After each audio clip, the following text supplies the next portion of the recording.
Welcome to the James and Heather Show. I'm Heather Dawn. And I'm James Guay, and we are here talking about sex, love, and relationship advice. For all audiences. Exactly, and we have a special guest today, neuroscientist and licensed psychologist. Can I say it? Yes. Nikky Prause. I've just been practicing that, so I wanted to say that. So hi! Hey! Welcome. Thank you. She's very important. She's very smart. More importantly, she's a scientist. Well, and you're a handful of scientists actually studying this material, right? Yes. Hooking up sensors to people, yeah, there are very few of us left in the U.S. Yeah, amazing work. The science of sex. Right. Nikky Prause. Well, so tell us a little bit about your laboratory and you. Why are you important?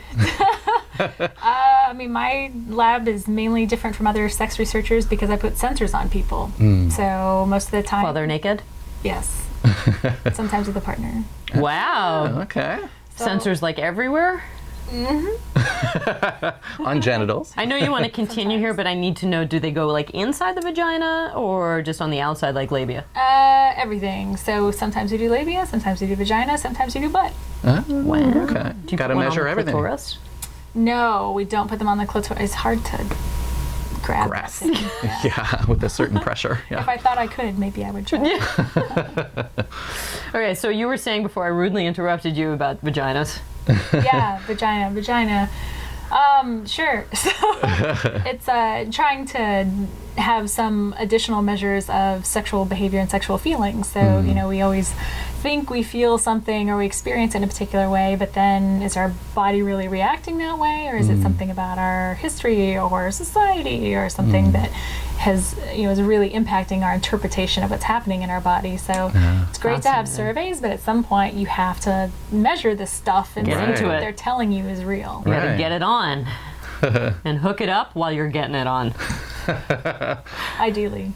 I wouldn't have sex without sensors. There you go. Sounds fun. Quote, I would not have sex without sensors. Well, and in terms of your research, it sounds like you did work for universities and then sort of transferred over to work at your own laboratory to have a little more flexibility, or? Yeah, I had gone through 3 different universities after my graduate studies where I was at the Kinsey Institute. So there, obviously, everyone knew them, so very accepting, and there are always challenges doing this kind of work. But most recently, I ended up in Los Angeles to work at UCLA, and one of the last bits there was we had proposed to do a study of orgasm where we actually brought people to orgasm in the lab, which is very rarely done, and certainly not with these sensors. And the school didn't want us to do it on campus. So Liberal UCLA. yeah, it Not became so liberal. very clear. It was, you know, if you want to do that, if you want to understand it, we had funding for it, and we had to walk out. So Wow. I made a company that could take those grants. So we're funded now by nonprofit grants, and we're trying that route instead. Good So for you. when you're studying orgasm and you're hooking people up to sensors, do you have something that you're looking for in particular? You're just sort of curious. You like just for the fun of hooking up, huh?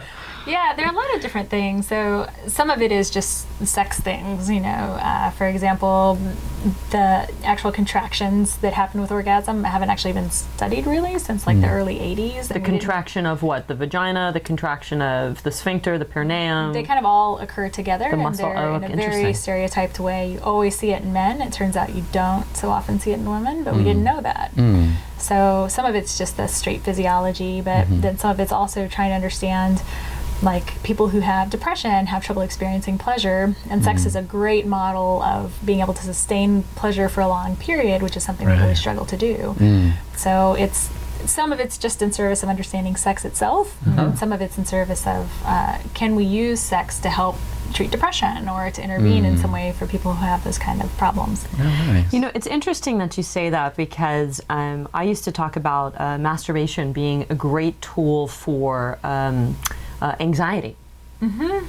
You know? Stress reduction. And, This is the crazy thing. Like, there are so many things with sex that we, and I think sex educators, therapists, you know, we say, but if you actually look, it seems obvious, but we don't have data for it. So, like, I used to work in behavioral medicine, and if people were having sleep problems, I would usually ask, like, well, when do you masturbate? Like, how do you time that? Because, like, everybody uses masturbation to help them sleep. That's not in any treatment manual anywhere. It's No way. discussed, it's ignored. Wow, And I was like, fascinating. how are we not Yeah. So yeah, like this is another great example, like using it for anxiety, or why can we not use sex for general health? Well, and I have a question in terms of the work that you do. Is it mostly geared towards women, men, people of all genders, sexual orientations? Yeah, I really go out of my way to try and include men and women, which is unusual in psychophys, because normally they're like, I do penises, and I do vaginas. So I was like, specialize in body parts. I do. You do butts. Great. Everybody has a butt. Yes, I got those. There are some constraints. So, for example, in ones where we show porn, we have to use some standardization. So, we show one man and one woman having intercourse, usually vaginal intercourse. So the only requirement is if that turns you on, you can come in. So if you're het, if you're bi, that's probably fine. If you're homosexual, they may or may not qualify. So sometimes we do end up excluding groups that I wish we didn't have to, but otherwise the stimuli just make no sense. So interesting. We sometimes do get people who say, I'm gay, but that still turns me on. I'm like, great, you're welcome. Great. Come on in. You know, and just to segue back to the anxiety thing that you were talking about, I remember once because I've had different times in my life, which is why I'm such a big proponent of meditation. I've been meditating for 20 years now.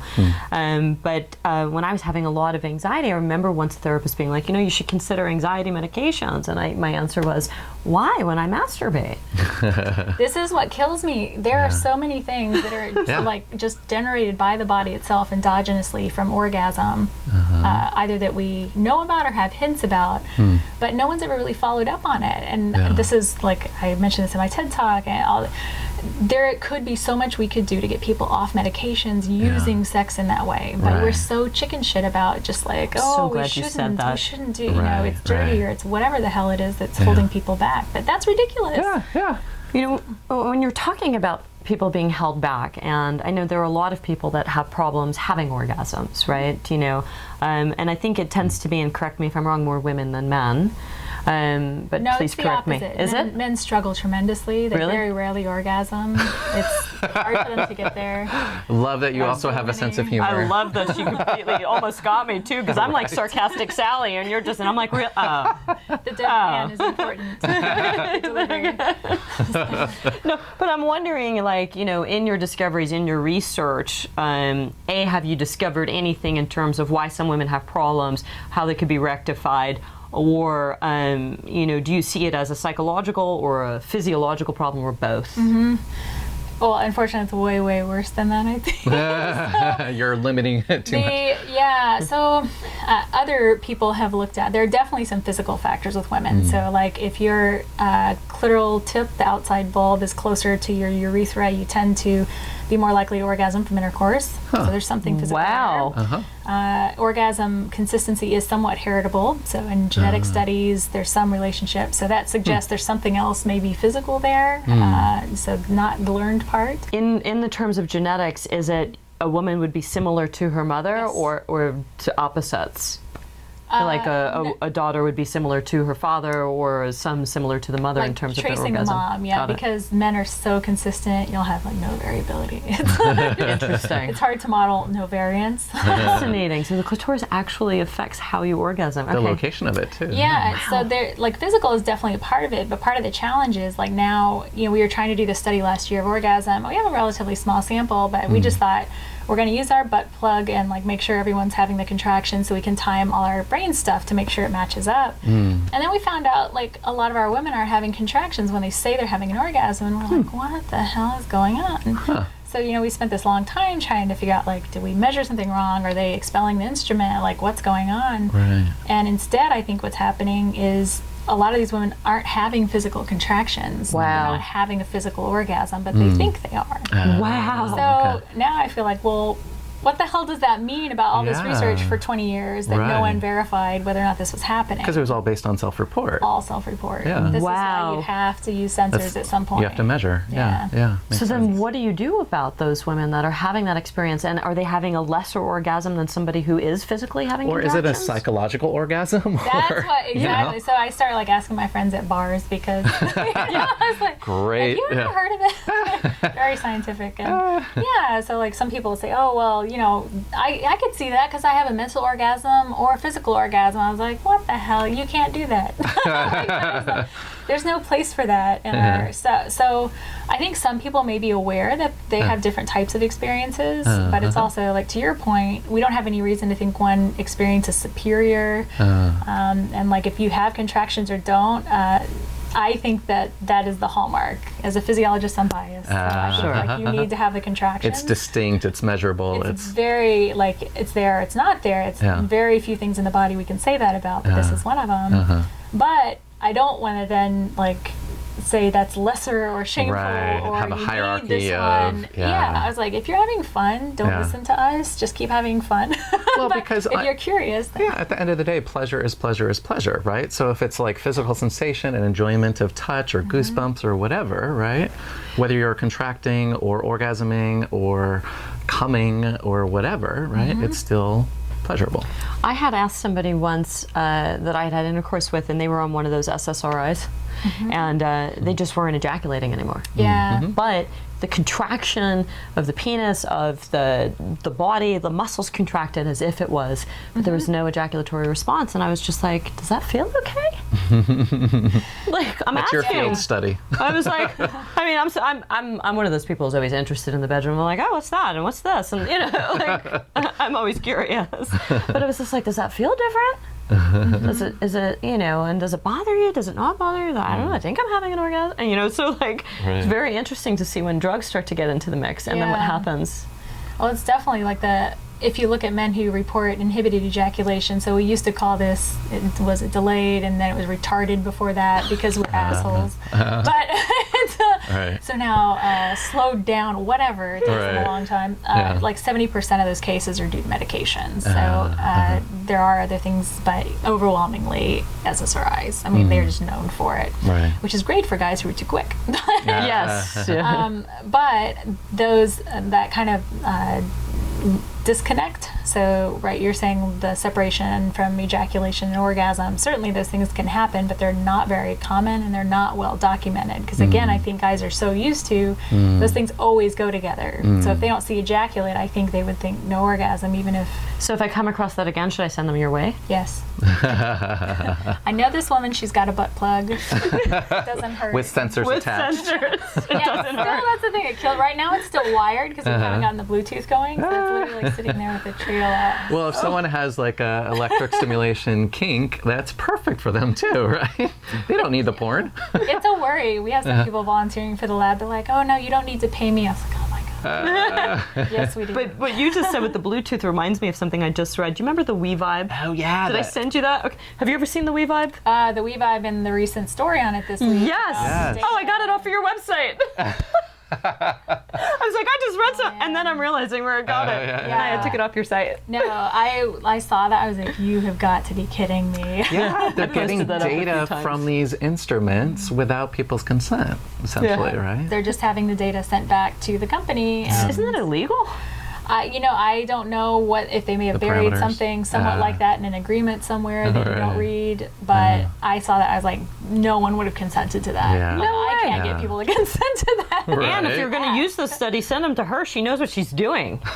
Just saying.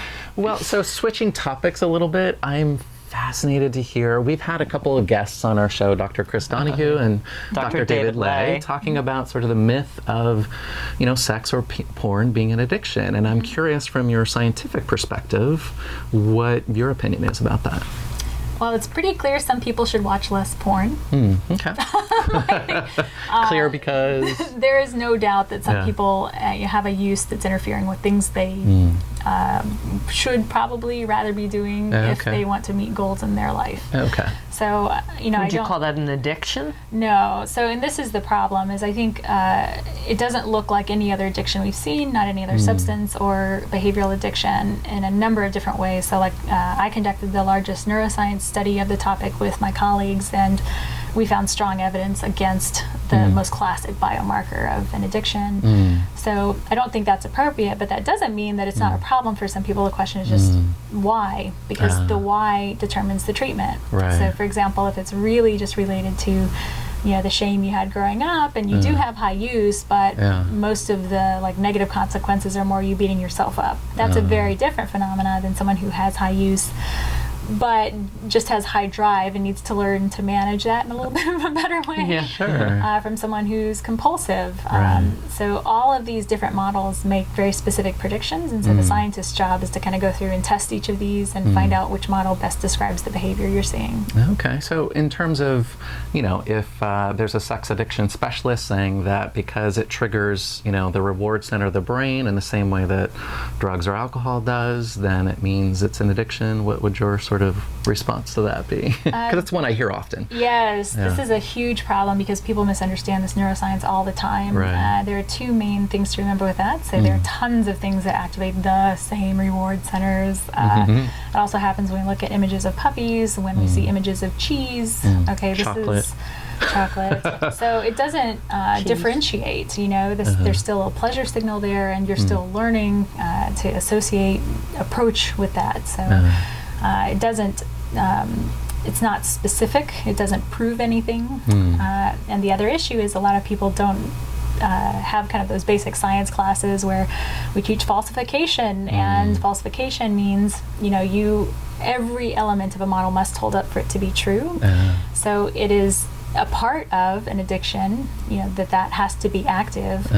But every single prediction of the addiction model has to hold up, or else you can't consider it an addiction. So it's not a weight of evidence issue. Right. So it's funny to me when all these studies start coming out and say, oh, porn lights up, nucleus accumbens, it lights up this, it lights up that. And I was like, we've known this for 40 years. Like, this is not It's rewarding is basically what it's saying, right? Terrible, It's pleasurable. Of course it's rewarding. So it's looking at your pet. So the issue there is really the falsification issue, and most people, I've seen this a lot with the sex therapist, addiction therapist, exactly trying to use those data, say if it's reward, then it's addiction. That is not at all evidence of addiction, and it's not a weight issue. It's really every single thing has to hold up, and it does not for the addiction model. Okay. Ooh, you just meant weight, but I know you didn't mean it in the way I'm about to ask you something. Okay. I'm ready. But do you deal with people of all different types of bodies, like big bodies, small bodies, heavy bodies, and does weight, like as in body mass, affect people's ability to orgasm? So I haven't looked at anything systematic with that. The only kind of variance that I think, so obviously a lot of people have studied this in sexual functioning broadly. Just the issue, someone who has cardiovascular issues not only affects erectile functioning, but does also affect vaginal responsiveness. So there is just generally being healthy is probably helpful. In my studies, I know we were using a device to measure labial temperature for a while, and we were noticing like some women didn't have labia minora to attach this instrument to, and I was like, yeah, so we were kind of like, oh, we didn't think about not being present sometimes, and kind of which we should have. You learn as you go. How you adapt to this, and like in that case, it happened that at least the women who were obese in that sample were the ones who didn't have labia minora. So we suspect it was something where if you have a bit smaller labia minora and then you're also larger, that it may help flatten them out somewhat. I don't know that for certain, but this is one of those, since you asked. And since you brought it up, just in case there are people who don't know the difference, because there's not everyone as educated in the vagina as you are, just explain to people what the difference between the labia major and minor are. So this is the vulva, just the external part, and it drives, that's so many people's soapbox, right? The vagina is the inside part, outside's the vulva. So the labia majora are the big outer lips, the labia minora are the smaller inner lips, but it varies tremendously.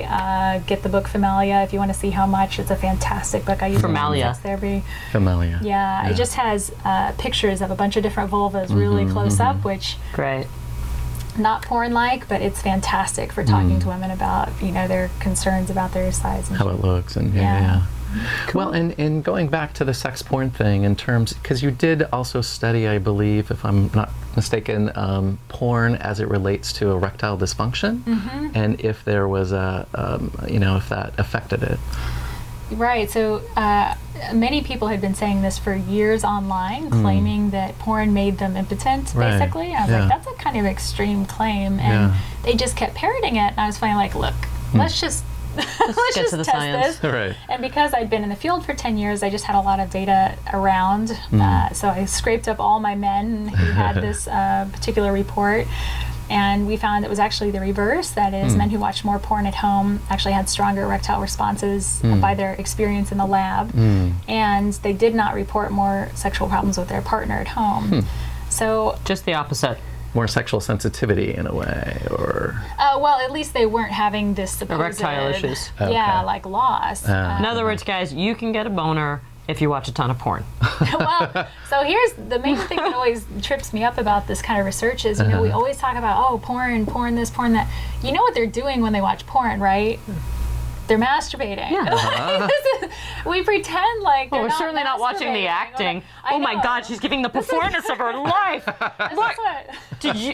They treat it like people are sitting there with popcorn and that this is like rotting their brain. Right. Any of these claims you're making are related to masturbation. So this is really a return to the 1950s, you know, and all the anti-masturbation stuff is really what this is. Yeah. And I hate when there's too much storytelling in my porn. I actually like it. Do you? I do.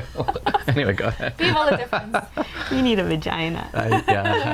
In another life. So yeah, it's I think just broadly that there is certainly this issue where if you are watching enough porn, that is masturbating enough, not the porn, but if you're masturbating so often that you happen to be doing it right before your partner comes home, then yes, like you are going to have masturbation, you know, like erectile dysfunction problems, but that's not due to the porn. It's because you just jacked off. Yeah. It's due to like needing a longer time with the refractory period of rest between orgasms. So this is why we were laughing, like when you know we found this relationship, which I didn't actually expect it to be the reverse. I just figured it'd be a null effect or something, but. I said that, you know, eventually they're gonna start reporting relationships because this physically is just how it should work when you masturbate frequently. But they're gonna blame it on the porn, and that's exactly what they did. Thank you. Well, and as we finish up, one last question about oming. We have. Oh yeah, have you ever seen that, the oming? That's what we're funded to study. We're studying it right now. Are you really? Yeah. Okay. So we're curious about what it is and what you're doing. We were kind of laughing a little bit, not from a judgment point, but we were just sort of because of it was just. No, I was laughing when I first heard about it. I was like, that's really woo-woo. It sounds very. And I like woo-woo, but that was too woo-woo for me. It sounds very, very deep end. And so when I first heard about it, I was not interested.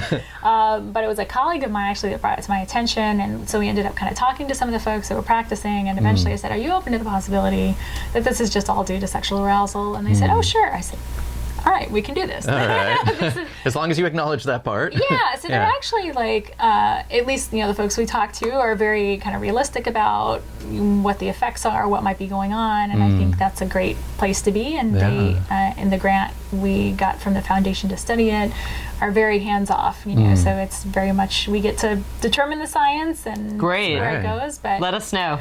Well, yeah, and we're most excited because no one's done partnered stimulation since Masters and Johnson in the U.S. Wow. So this is really, many years, we're excited decades. for many years. It just looked so serious to me when I watched those videos. It looks so serious. Let's describe what it is for people who don't know what we're talking about. You got to form a nest. Nest. You gotta like There's language that comes with it. But they say that, like they call it a nest, and that's immediately what I thought. I was just like, what is this, like 1969? I said, are we gonna be looking at pubic hair down to the knees again? Like I would just, like my head went, so that, there was the nest, your comfort zone. Yeah, they have all this like very heavy consent procedure and all glove protected, very safe, all this kind of stuff. But basically, the only people being stroked are women. People who are doing the stroking could be male or female, could be your partner, might not be your partner, could be somebody you just met at the studio you showed up to. Oh, now that's a little more exciting. Well, this is, it's an interesting variant. So this is part of what we're testing is like, does it make a difference? Kind of a strange, like, to be, hey, so are you going to be hanging out with my clitoris? Yeah. Great. Nice to meet you. I'm Heather. That's kind of the setup for some of it. And so the question is like, could there be things that are therapeutic about that? For instance, like I could imagine, if a woman has a sexual assault history, when you're in therapy with her, part of the difficulty is like, okay, she's starting to feel a little bit better, maybe she's starting to date, but how do you get her with a brand new partner to like spill all this stuff that's so private to get to where you're comfortable? telling him like, this is what happened, this is what's happened, so I need you to just do this and no more. Yeah. You're asking a lot of a new partner. Yeah. So I could imagine there's a possibility using something like this could be like a very safe way of reintroducing sexuality or sensuality into your life. But there's also a lot of questions about is this. I had a ton of questions. Right. I felt watching it, and I know this is. It was just so clinical to me. It felt like I felt like. I don't know. I'm watching it and I'm getting turned off. Like I'm there's sitting a here going. step-by-step process where someone's cradled and you're touching the and then my partner's dressed in a particular way. Yeah. There's breathing. There's meditation. There's mindfulness. So intense. Like I was just like, is there a speculum with this? You know, like yeah, it's very open. I mean, the women are being stroked like butterfly their legs open, and they do this. And he's clothed or she's clothed. You know, the partner's clothed, and the stuff with the lube and the how does that feel, and then the description. Oh, I like the way your vagina looks. It looks like it's getting engorged. I'd be like, okay, we need to go have some pot or something, but like this is not going to work. Like I was just like recoiling. I think my clitoris was going outward. That's the thing is, and part of what we're looking at with some questionnaires these people fill out before they start the tests is this most likely to benefit a certain type of person? So it may be that this is not some right people for some are more people. open to it. Yeah, some people might who need for sure. I was just saying for me what it did. Like I got freaked out. Yeah, don't do it. No. Yeah. But I'm going to send James you. in. I want James to do it. James will be like, I know it looks just like a clitoris. Just a little bit larger. Very large clitoris. So how can people find you, your research, or become subjects in your research? Oh, subjects, yes. So I am tweeting at Nicole R. Prause, NICOLE RPRAUSE. Okay. Nicole R. Prause. Yeah. And from there, I've got links to my website, and you can actually like fill out a form to say, let me know when you're taking volunteers if you want to do that. Great. Hey, Nicole, looking to get one of your butt plugs and some... Man, so many people, it's like a line now. Yeah. Thank you so much. Yes. You're absolutely fabulous. And we're James and Heather, and you can reach us at James Heather Show, SHO, on Twitter. All our information is there, and we're also on Facebook. Yeah, and our website is thejamesandheathershow.com. You can look at all our episodes there. Later. Bye.